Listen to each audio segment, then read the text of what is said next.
Na quietude de uma manhã cinza de abril, em uma clínica médica, onde os azulejos brancos faziam ecoar o som dos passos apressados da equipe médica, e as cadeiras de plástico alinhadas na sala de espera pareciam convidar os visitantes a se sentarem com tranquilidade, enquanto revistas organizadas em pilhas perfeitamente simétricas repousavam sobre a mesinha de vidro, Rebecca, uma jovem de 19 anos, esperava ansiosa por sua amiga Cristina, que tinha ido à clínica Wingate retirar alguns óvulos em troca de uma generosa quantia em dinheiro, que permitiria a ela pagar a renomada e igualmente cara faculdade de Harvard.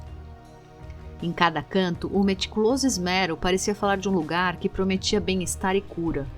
No entanto, havia algo inexplicavelmente inquietante balbuciando sobre essa fachada de limpeza. Além das cortinas brancas translúcidas que separavam os consultórios do olhar curioso dos pacientes, ecoavam sons quase indistintos. O tilindar de instrumentos metálicos, sussurros nervosos trocados ao telefone, a ligeira pressão de passos apressados.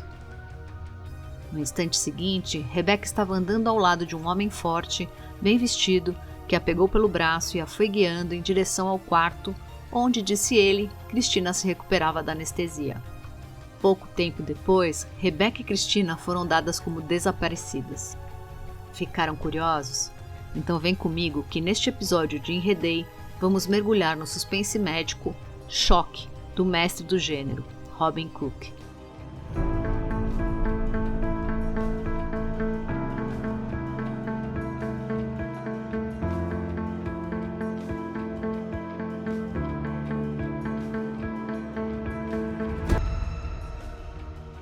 Oi pessoal, bem-vindos ao Enredei, o podcast onde desvendamos histórias policiais de ficção, adaptadas e narradas no estilo True Crime.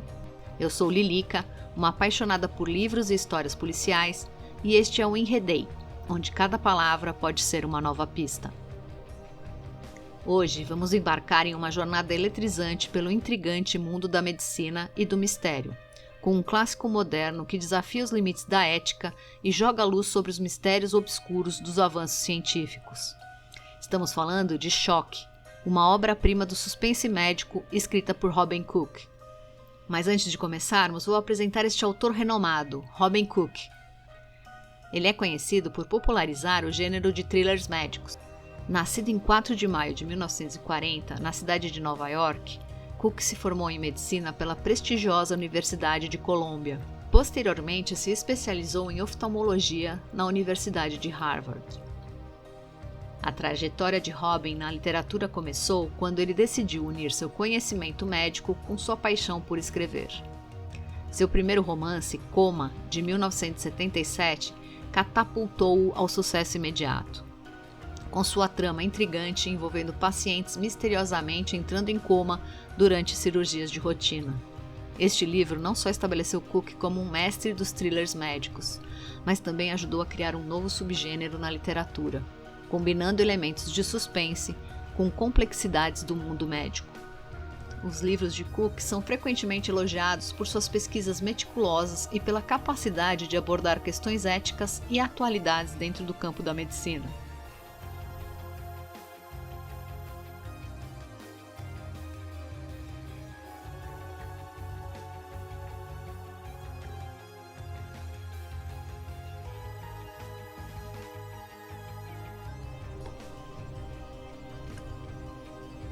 Dito isso, vamos para alguns recados rápidos. Os crimes descritos neste podcast são ficcionais, ou seja, não são crimes reais. Por isso contém spoilers das obras que serão narradas aqui. Os nomes dos personagens foram trocados por nomes em português, para facilitar o acompanhamento e a evolução de cada um durante a história. Recados feitos, bora para a história! Joana Mendes era uma loira alta, atlética, bonita e inteligente, que estava cursando doutorado em economia. Estava noiva de Carlos, um estudante que acabara de iniciar a residência em cirurgia, e após 11 anos de relacionamento, Joana sentia que era hora de marcar a data do casamento. Mas Carlos acreditava que precisava primeiro se estabelecer como cirurgião antes de assumir esse compromisso. Essa diferença de objetivos distanciou o casal, e fez com que Joana repensasse o relacionamento e decidisse se separar. Foi nesse estado de espírito que sua melhor amiga, Débora, convenceu Joana a buscar novos ares e desafios. Elas sempre sonharam em viajar para a Itália, e a oportunidade parecia perfeita. Ambas estavam prestes a concluir seus doutorados, Joana em economia e Débora em biomedicina, e elas poderiam escrever suas teses em Veneza, longe das antigas preocupações, especialmente em relação a Carlos. Havia apenas um obstáculo: o dinheiro. Como estudantes, além das despesas com a faculdade e a moradia, elas não contavam com um apoio financeiro e não tinham tempo para trabalhar. Mas Débora, a morena de cabelos curtos que adorava esportes ao ar livre e se dedicava intensamente à pesquisa acadêmica, já tinha um plano em mente. Ela ouvira falar de um programa de doação de óvulos em uma renomada clínica de fertilidade, que oferecia uma quantia generosa para as candidatas, que deviam ser jovens, saudáveis e inteligentes, características que ambas possuíam. Após uma rápida pesquisa, Débora descobriu que uma aluna do ano anterior, Cristina, havia ido à clínica para fazer a doação pouco antes das férias de verão, mas nunca mais retornou à faculdade. Na verdade, ela e a amiga que a acompanhou, Rebeca, foram vistas pela última vez por um funcionário da clínica ao saírem do local e pararem na estrada para dar carona a um estranho. Desde então, as duas desapareceram sem deixar vestígios.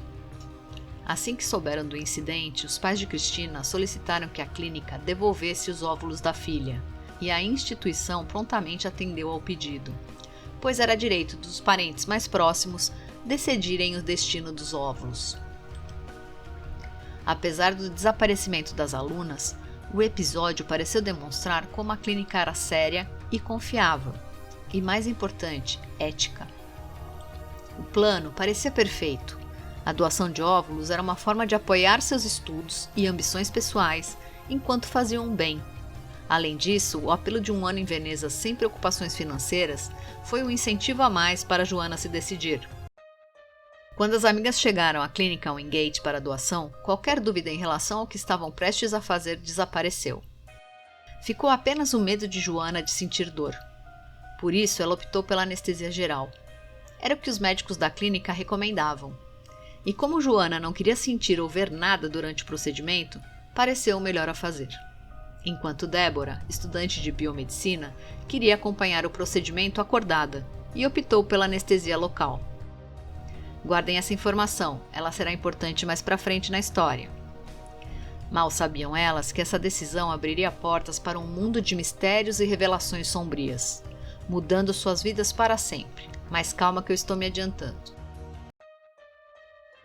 Tudo correu bem e as duas amigas foram embora com dinheiro para viajar e ainda dar entrada em um apartamento bem melhor que as residências estudantis onde viveram até aquele momento, investindo parte do dinheiro para que tivessem onde ficar quando voltassem da Europa.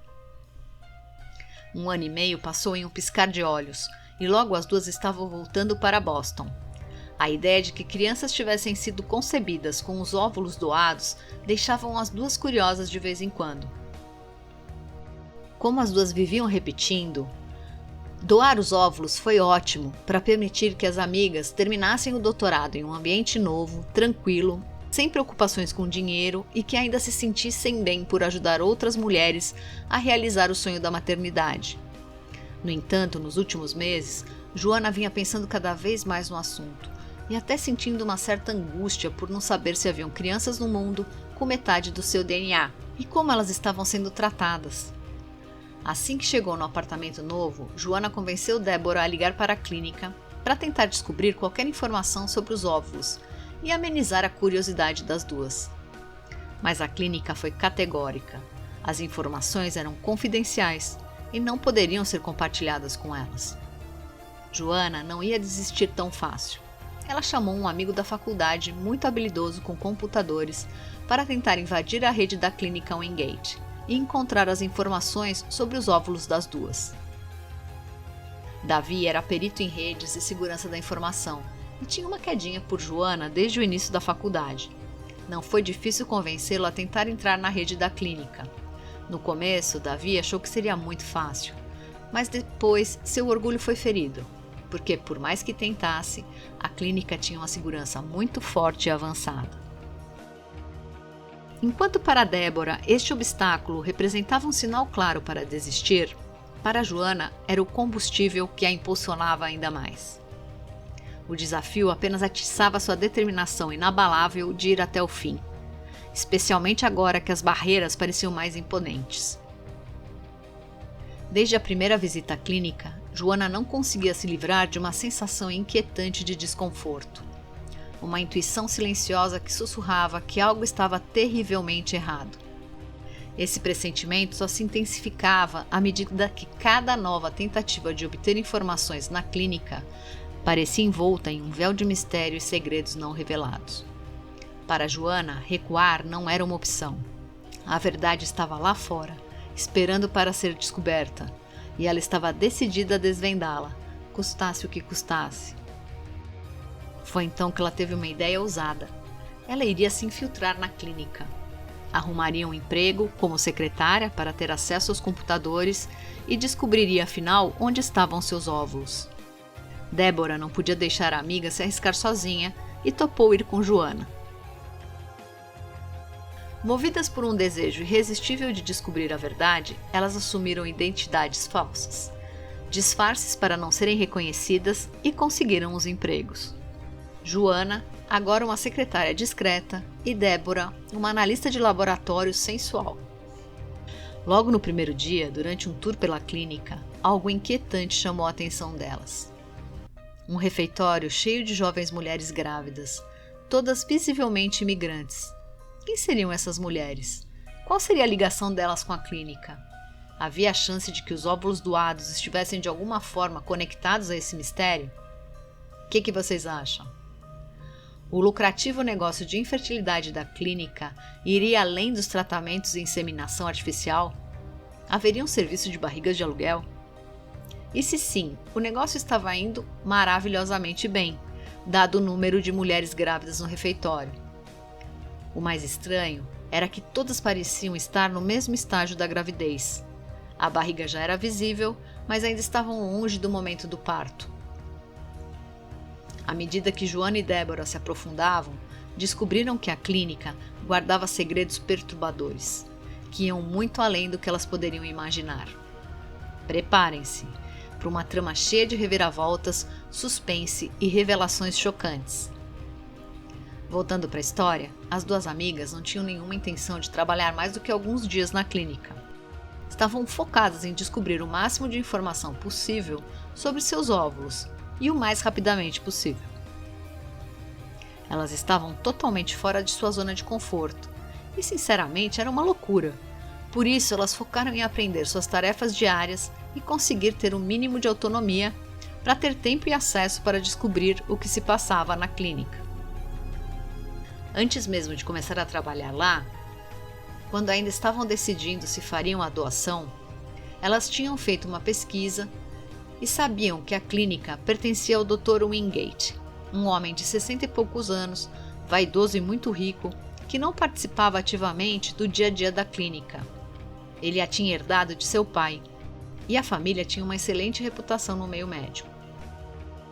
Quem realmente administrava o lugar era o Dr. Paulo, que também era o responsável pelas pesquisas e a supervisão dos principais procedimentos realizados na clínica, como a retirada de óvulos, a inseminação artificial, o pré-natal das gestantes inseminadas, até o parto das crianças. Além deles, havia ainda a doutora Sheila e a chefe do time administrativo, Helena, que tinha sido a pessoa que entrevistara e contratara Joana e Débora. É claro que no melhor estilo dos livros de espionagem, as duas estavam usando nomes falsos, até porque sabiam que seus nomes verdadeiros estavam cadastrados na clínica como doadoras. Joana teve acesso aos números de transações mensais e viu que a clínica faturava milhões. Também conseguiu, com algum esforço e muita sorte, ter acesso à sala do servidor e assim baixar uma lista de doadoras com os nomes e endereços, quantidade de óvulos doados e quais tinham sido inseminados e quais ainda estavam armazenados. O nome de Joana estava na lista e 2 de seus óvulos tinham sido inseminados. As clientes conseguiram completar a gestação Ou seja, havia 2 crianças geradas com metade de seu DNA e, pelos registros, moravam próximas à clínica. Apesar do nome de Débora também estar na lista, o número de óvulos registrados em seu nome era muito menor que de outras doadoras, inclusive de Joana, e a princípio nenhum embrião tinha sido implementado ainda. As 2 amigas resolveram fazer uma visita às clientes e ver o que mais conseguiam descobrir.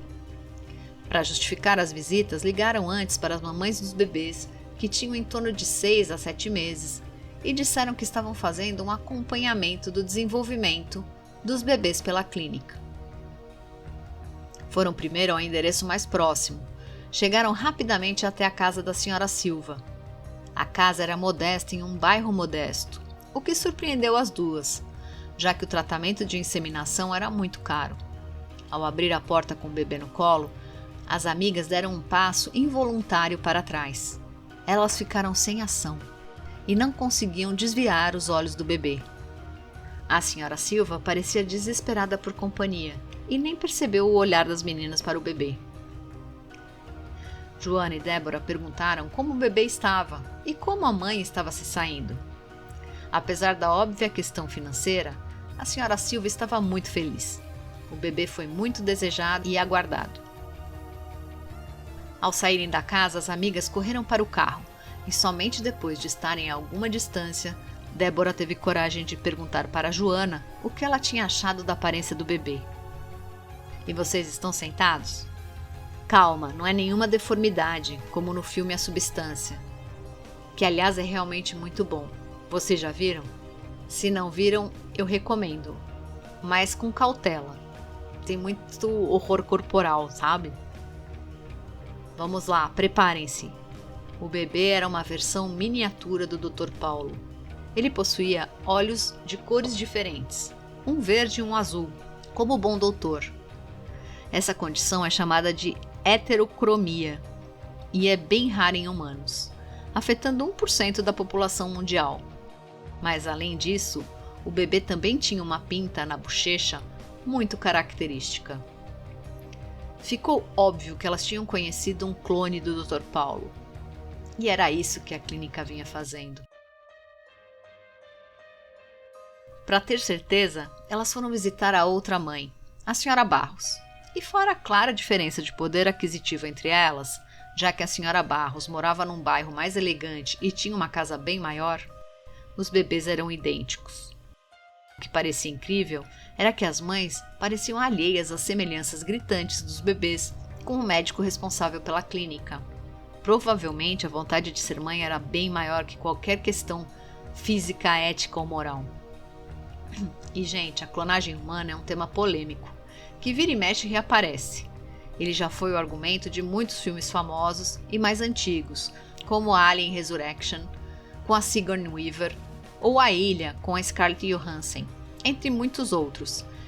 E mais recentemente, Piscina Infinita, lançado ano passado. E vocês já viram algum destes? O que acharam? Conta pra mim nos comentários.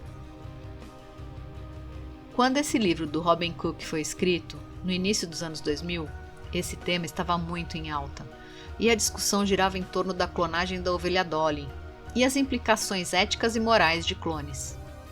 Aqui, o autor extrapola alguns conceitos para fazer com que pensemos nas consequências de pessoas mal intencionadas com acesso à tecnologia e as possibilidades sombrias que surgem a partir disso.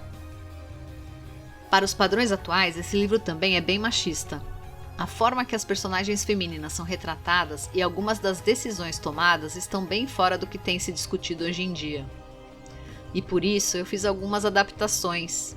Mas, se você quiser conhecer a obra, pense que ela precisa estar inserida no seu tempo.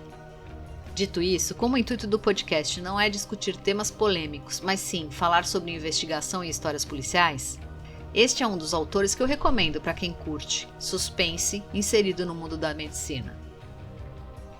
Retornando à história, a clonagem era apenas uma das atividades ilegais ocorrendo na clínica. A revelação desse segredo colocava as 2 amigas em grande perigo, embora elas estivessem alheias a isso enquanto discutiam o que fazer a seguir. Elas focavam sua atenção na lista de doadoras e em outro dado que parecia incorreto: o grande número de óvulos doados por cada mulher. As mulheres nascem com um número determinado de óvulos em seu organismo, diferente dos homens, que produzem espermatozoides durante a maior parte de sua vida. As mulheres têm um número limitado, que vai diminuindo com o passar dos anos. Uma doação bem-sucedida contava com no máximo 20 óvulos. E obviamente a doadora tinha um limite de doações possíveis. Na lista que Joana conseguiu acessar, as doadoras tinham milhares de óvulos doados, listados ao lado de seus nomes. Mesmo no caso da própria Joana, que tinha um número menor, ainda eram centenas. Isso levantou suspeitas em Débora, que começou a desconfiar de que a clínica poderia ter removido um dos ovários de Joana sem a sua permissão, o que seria um crime, claro. A possibilidade disso ser verdade deixou Joana bastante nervosa. Lembra quando eu mencionei que Joana havia solicitado anestesia geral, enquanto Débora optou por anestesia local? Pois bem, a quantidade de óvulos coletados de Débora foi bem inferior a 20, mas com Joana a situação foi diferente. Débora disse a Joana para ligar para Carlos. Médicos residentes conheciam outros médicos residentes, que poderiam descobrir com um simples ultrassom se o ovário de Joana tinha sido removido. Apesar de não querer falar com o ex, Joana acabou cedendo, e elas foram na mesma hora para o hospital onde Carlos estava. As mulheres contaram a ele um resumo da história, e ele se mostrou frio e até mesmo animado com a perspectiva da clonagem humana que foi feita com sucesso. Pensando em termos de avanços científicos, era uma grande notícia. Débora o achou insensível. Sua ex-noiva estava prestes a saber se tinham retirado uma parte importante de seu corpo, e ele ali, falando sobre como a descoberta era importante, sem levar em consideração os sentimentos de Joana, e muito menos as questões éticas sobre o assunto. O médico conseguiu a ajuda de uma colega que fez o ultrassom em Joana e viu que o ovário direito tinha sido retirado. A confirmação deixou Joana muito triste e emotiva. Ela se sentiu violada e com raiva. Apesar da certeza de que um crime tinha sido cometido, faltavam provas. E enquanto Carlos as acompanhava até a saída do hospital, Débora convenceu Joana a voltar no mesmo dia à clínica, para garantir que ainda tinham acesso ao prédio com seus crachás. Elas tinham certeza que assim que o Dr. Paulo soubesse que elas tinham ido visitar as mães, seriam demitidas.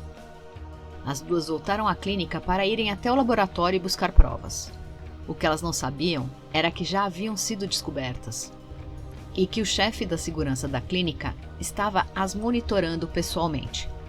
Elas acharam curioso como foi fácil entrar no laboratório, ainda mais naquela hora avançada do dia, e ficaram ainda mais espantadas por encontrar uma funcionária nos laboratórios que estava muito interessada em fazer uma tour com as visitantes, ou novas funcionárias. Seu nome era Cíntia e ela foi mostrando as instalações e explicando um pouco o que cada sala continha. Elas passaram pela sala onde a inseminação era realizada. Cíntia parecia fazer um grande esforço para entreter Joana e Débora e estava respondendo a todas as suas perguntas. Aproveitando isso, Débora perguntou sobre o grande número de óvulos humanos disponíveis para o trabalho no laboratório. E aqui, gente, a coisa vai ficar sinistra. Lembram das mulheres grávidas que Joana e Débora tinham visto no refeitório? Pois bem, elas eram barrigas de aluguel, mas não para uma gestação completa. Elas eram inseminadas para gerarem meninas e sofriam abortos assim que o corpo da bebê e seus ovários estivessem formados. Os médicos então retiravam os ovários para pegar o maior número possível de óvulos e depois descartavam os fetos em um incinerador que a clínica mantinha no porão. Assustador, não é? Mas não parou por aí. Além dessa forma de conseguir os óvulos, eles também tinham os ovários retirados sem o consentimento das doadoras adultas. E os cientistas médicos mantinham os órgãos funcionando no que eles chamavam a sala de órgãos. Foi fácil encontrar o ovário de Joana, e vendo tudo aquilo, um pensamento macabro passou pela cabeça de Débora. Era possível que o ovário da Cristina ou da Rebeca estivessem ali? Vocês lembram do começo do episódio de hoje? Vamos relembrar um pouquinho. Na quietude de uma manhã cinzenta de abril, Rebecca, uma jovem de 19 anos, esperava ansiosa por sua amiga Cristina, que tinha ido à clínica Wingate retirar alguns óvulos em troca de uma generosa quantia em dinheiro, que permitiria pagar a faculdade de Harvard com tranquilidade. O procedimento já deveria ter acabado quando sussurros nervosos trocados ao telefone e a ligeira pressão de passos apressados chamou a atenção de Rebecca, que no instante seguinte estava falando com um homem forte, bem vestido, que a pegou pelo braço e a foi guiando em direção ao estacionamento. E é aqui que a história muda. Enquanto contava que sua amiga Cristina tinha tido um ataque cardíaco e estava morrendo na mesa de cirurgia. O homem, que era o chefe de segurança da clínica, se apresentou. Seu nome era Oswaldo, e ele pediu para Rebecca o levar até seu carro. Chegando lá, ele nocauteou Rebecca, que caiu desacordada no banco da frente. Com algum esforço, Oswaldo voltou para a clínica pela porta que dava acesso ao porão e, após os médicos retirarem os ovários de Rebecca e da falecida Cristina, Oswaldo incinerou os corpos das duas jovens. Fez com que o carro de Rebecca fosse visto saindo da clínica e parando para dar carona para o que parecia um estranho. A revelação de que os ovários das duas estudantes estavam na sala de órgãos fez com que finalmente Joana e Débora percebessem o risco que corriam. E daqui para frente a coisa escalou rápido. Cynthia tentou segurar as duas desesperadamente, mas elas conseguiram fugir pelos corredores da clínica, enquanto os seguranças se juntavam a Cynthia na perseguição a Joana e Débora. Sem saída, as duas resolveram arriscar e se esconder em um dos laboratórios, tentando alcançar o elevador de carga e fugir pela área de descarga do prédio. A noite poderia ajudar a camuflar as duas. A propriedade onde a clínica se encontrava era enorme. Além do prédio moderno da clínica, tinha ainda uma fazenda de porcos um pouco mais adiante e a pomposa casa do dono de tudo, Dr. Wingate.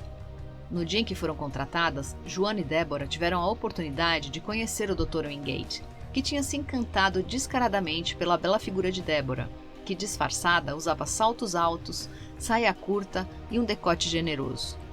Como eu comentei, era a sensual analista de um laboratório. As duas tiveram a ideia de procurar o bom doutor em sua casa. Ele não devia saber de nada, até porque elas tinham ouvido as fofocas no escritório, que o Dr. Paulo e o Dr. Wingate se odiavam e viviam brigando. Era bem do caráter do Dr. Paulo fazer tudo escondido. Joana e Débora estavam sem saída. Os seguranças estavam se aproximando. E Oswaldo começou a gritar e a ameaçar soltar os cachorros literalmente em cima delas. Sim, gente, eles tinham Dobermans bem grandes.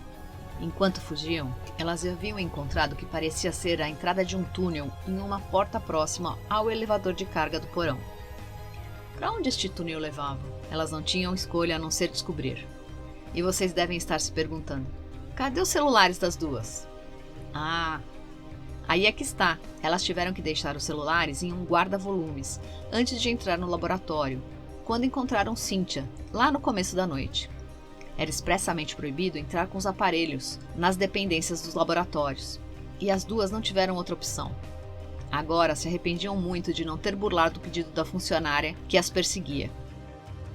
Tal túnel era bem iluminado e elas conseguiram chegar até a fazenda. Dali parecia possível que elas corressem até a casa do Dr. Wingate, escondidas pelo bosque que circundava a propriedade. Mas essa história, que mais parece um filme de terror, ainda não tinha acabado. Ao lado do chiqueiro dos porcos havia um laboratório e uma sala de autópsia bem equipada. Na mesa da sala estava uma porca grande com o que pareciam fetos humanos.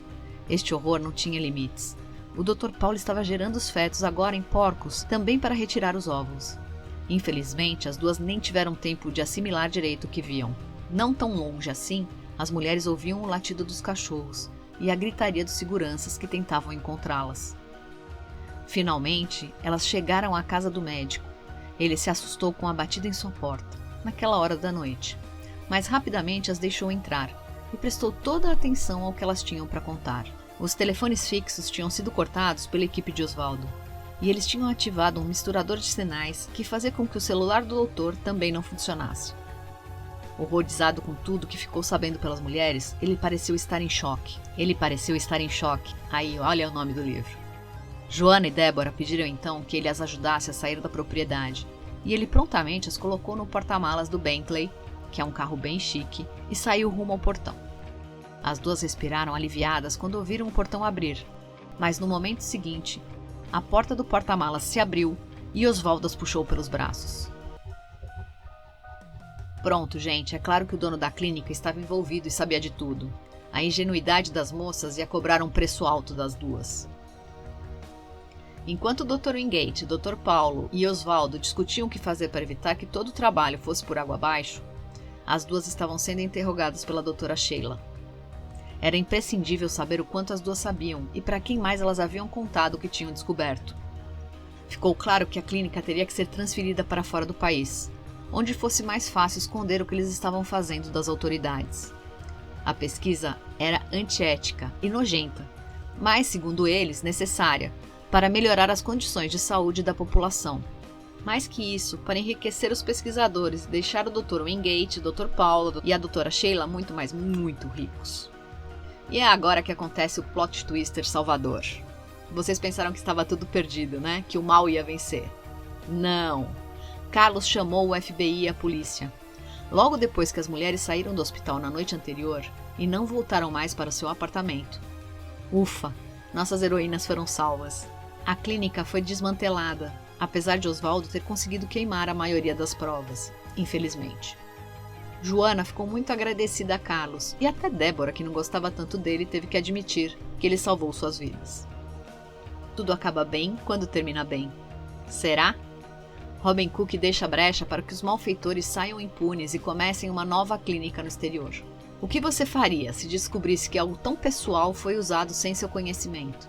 Pior, que um órgão importante foi retirado sem que você soubesse.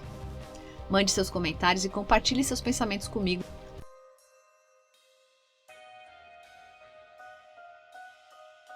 Obrigado a todos que ficaram comigo até aqui. Espero que você tenha gostado de se enredar na história de hoje. Continuaremos nossa jornada descobrindo pistas e desvendando mais sobre os personagens enigmáticos que são a marca registrada dos romances policiais no próximo episódio de Enredei. Mande seus comentários, pensamentos e sugestões. Conto com vocês para me ajudar a manter a qualidade e relevância do podcast e garantir que o conteúdo seja sempre interessante para vocês. Se você gostou do episódio de hoje, por favor, compartilhe com seus amigos, poste em suas redes sociais ou envie diretamente para eles. E não se esqueça de seguir o podcast em sua plataforma preferida e ativar as notificações para saber sobre os novos episódios. Se puder, avalie. Obrigada a todos que ouvem e apoiam o podcast Enredei. Sem vocês, isso não seria possível. Cuidem-se e até a próxima história.